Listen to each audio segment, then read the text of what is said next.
we've referenced your story a few times today. The Chiefs front office is very well respected.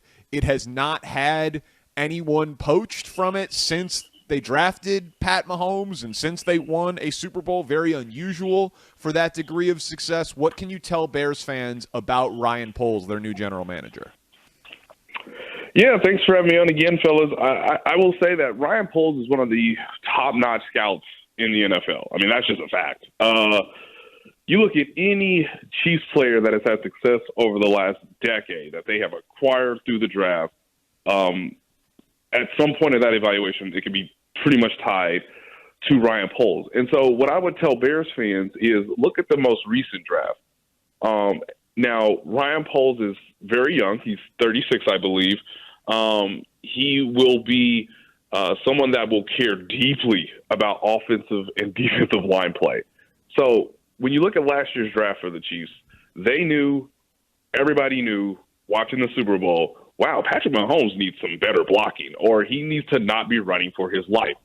And I know Bears fans are cognitive of that because of what Justin Fields just went through in his rookie season.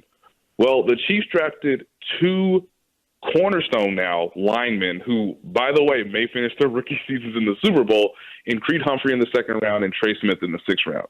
And Ryan Poles, as a former offensive lineman who used to protect Matt Ryan in college at Boston College, he understands that winning in the NFL comes down to quarterback play and what goes on in the trenches, whether you can get to the quarterback on defense or obviously protect your pass run offense. And so I think that will be what his mission will be when he arrives, when he starts to get to work, I should say, in the Bears sort of plan for the future. But this is someone who is very smart and over the last several years has worked alongside Andy Reid and general manager Brett Veach in how to continue to cultivate the roster, keep a locker room that is well diverse, but obviously focused on the ultimate goal of winning a Super Bowl.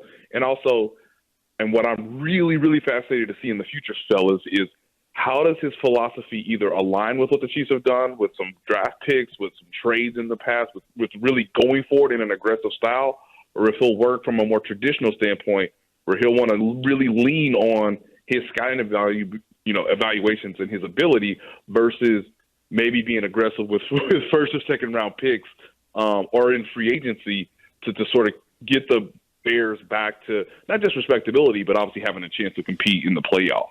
Well, that's a great specific question, Nate. And, we played a cut of Ryan Poles from an interview earlier in the show where he talked about some of those moves the Chiefs made. And he said, quote, because we were in that window, unquote. So yes. these first couple years, it might I would not be surprised if we see a more conservative approach in terms of the trades as they build and get towards that window theoretically. I'm fascinated by the focus on line play because Ryan Pace has talked about fixing this offensive line for 7 years and never done it. So, and I think that might be a key to Kansas City's success that we don't think about enough. Mm-hmm. They can run it. They've always been able to run it, and they've always been able to protect. And when they didn't, they realized they needed to fix it right away. So I wonder if that will lead to some schematic choices that a head coach under Ryan Poles would be asked to make.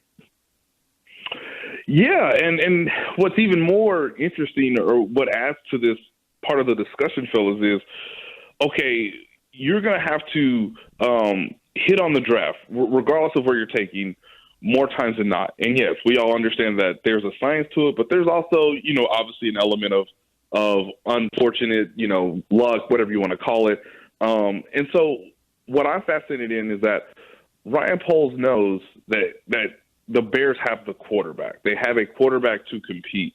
Now it's about finding what that team's identity is going to be, which obviously, mentions, hey, who's going to be the head coach? And I know that that's been some discussion here in Kansas City because obviously he's known Eric Bieniemy for the past 7 years, obviously working with Andy Reid. But whoever the head coach is, the Chiefs have a it sounds simple, fellas, but we all know as human beings and as men, as egotistical as we are, we don't like sharing the credit. We don't like perhaps working with somebody who doesn't necessarily agree with everything we say. But in the Chiefs organization, and what Ryan has told me in various discussions is Andy Reid is not afraid to have smart people. And therefore, you can have arguments but not lose feelings about one another, but actually respect that person more. And then there's real communication as to what does the cornerback coach want? What do our scouts believe will let that cornerback work within our system?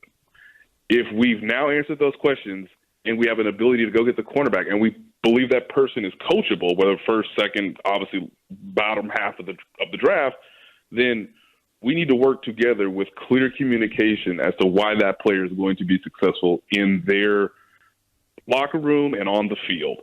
And I think for Bears fans, despite everything that went on in the Mitchell Trubisky 2017 horror story, which is like the opposite of what happened with the Chiefs and Patrick Mahomes, of course, is you are less likely to make those mistakes if you handle it in a better way with clear communication, a real sense of what the player can do at the next level, or at least projecting it correctly, and then trusting your draft process. And I think that's what Ryan Poles is going to strive for, and now we'll see if he can execute it at a very high level in a really competitive league. Chiefs beat writer for The Athletic, Nate Taylor, is our guest. He wrote a big piece on Ryan Poles and the Chiefs front office structure. He clearly knows Ryan Poles, the new Bears general manager, very well. You mentioned Eric Bieniemy. What other potential coaches, front office people, scouts could Ryan Poles be bringing with him? Yeah, that's a really good question. I'm more interested about the scouts because Andy Reid has been notorious for being like, hey, this is great. Congratulations. I couldn't be more proud of you. Yeah, no one's coming, man. Or I may give you one or two because we've groomed somebody who can take those positions. The Chiefs have had several people who I think are really successful. One person to mention I think would be Mike Bradway, who's a talented scout who may get a senior position under a Ryan Poles structure if that's the way it sort of plays out. Or, from a coaching standpoint, fellas, it's fascinating to me because if you were to go the Bieniemy route, right? I mean, Super Bowl winning offensive coordinator, been with Patrick Mahomes, has seen some translatable skill sets between him and probably Justin Fields. So you would think that would be hopefully a smooth transition to a head coaching role. But it's going to be a tough sell for Bears fans after they just hired Matt Nagy.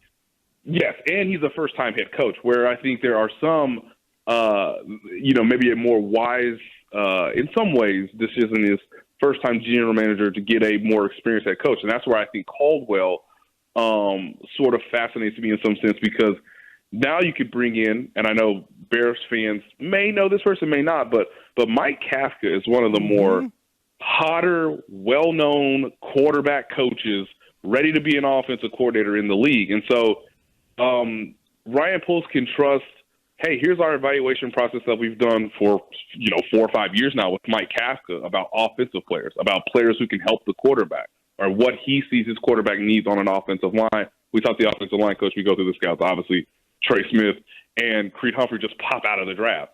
So maybe you could do a defensive coach if that's what you want to do. Obviously, the Bears are historically known for having their most success in that format, but having a true young, ready-to-go offensive whiz has learned from one of the masters at this in Andy Reid with Mike Kafka, and that way there's a blend of, hey, Ryan Poles knows these men. He's talked to these men at the combine. He has obviously a respect for those men, but whoever it is, if it's not Eric Bieniemy, one name to keep in mind in the coaching ranks is Mike Kafka as a potential offensive coordinator where he has a lot of the control of the offense.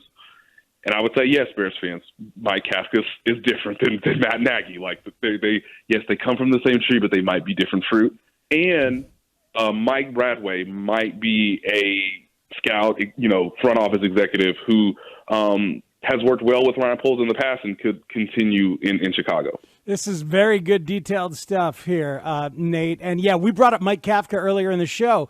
Let's say they go with Dan Quinn as a defensive coach or Matt Eberflus, and then Mike Kafka, St. Rita on the south side, Evanston, so it could make all the sense in the world just narratively and also would make sense for the offense. You mentioned Andy Reid maybe being able to say no. I know in baseball, if you steal a guy like the Cubs stole Theo Epstein and then they greatly limited how many numbers of people he could bring over from his Boston infrastructure, like, can Andy Reid say, no, you can't have Bradway? Can he say, no, that you can't take this guy and that guy? If they're promotions, can he not stand in their way by rule? Yeah, this is a great question, and I'm even struggling to find like a clear, concise answer, fellas. So I'm going to try to do my best. But first, everyone loves Andy Reid. Like, and look, it's hard not to love him just because he's a great coach. You know, you're going to be in the postseason every year. Hell, you might be in 4 straight AFC Championship games and potentially 3 straight Super Bowls. So obviously, money would have to play a role, but like. This Mahomes train I gotta tell you, fellas, it's pretty comfortable. Yeah. And I think some people have been, sort of like, wow, why hasn't Bieniemy been offered a job? And I mean, it's not his problem, but at the same time, and I've told him this to his face, sir, you have the best offensive coordinator job in the entire league. So you can say that about Mike Kafka. I know Mike Kafka is ready for the next step. And I think with Andy working with him ever since Patrick Mahomes was drafted, let me repeat this for Bears fans. The moment they drafted Patrick Mahomes, Mike Kafka's only job his rookie season was to be with Patrick Mahomes at all times, teaching him up, fundamentals, playbook. Did you see what Alex Smith saw on that blitz and how he protected it or how he missed it? Did you see what we did in 2-minute drills? Like, Mike Kafka went through every step with a young Patrick Mahomes. And then when Patrick Mahomes was the starter, then it was clearly a mix between Andy Reid, Eric Bieniemy, and Mike Kafka, who was then promoted to quarterbacks coach. So now, if, again, and it's a nice if to think about, I think, for Bears fans. If Mike Kafka comes into a situation with Justin Fields in year 2, he will probably go through similar things that he went through with Patrick Mahomes, and you hope to get similar results, of course. But I think Andy Reid is more comfortable with the idea of, hey, I know this guy's talented. He's been, obviously working very hard and doing a good job. It's time. So if Ryan Poles wants to call Andy Reid right now, or if they're talking literally on the phone as we speak, can I please have Mike Kafka? He's really good at his job, and he's ready to be an OC. And who knows, in 2 years' time, if Justin Fields works out, if the offense is all of a sudden in the top 10 statistically, he'll be a head coach, just like Matt Nagy and Doug Peterson before. And there have been some thoughts that if Bieniemy leaves, if Kafka leaves, that Andy Reid, similar to Nick Saban, might be like, come on home, fellas. Come on home, Doug Peterson. Come on home, Matt Nagy. You've been in the system before. Here's all the modifications and the updates we've done. And I know I can be successful with you now because I've been successful with you in the past. Nate, give us a sense of Ryan Poles as a guy. What are we getting?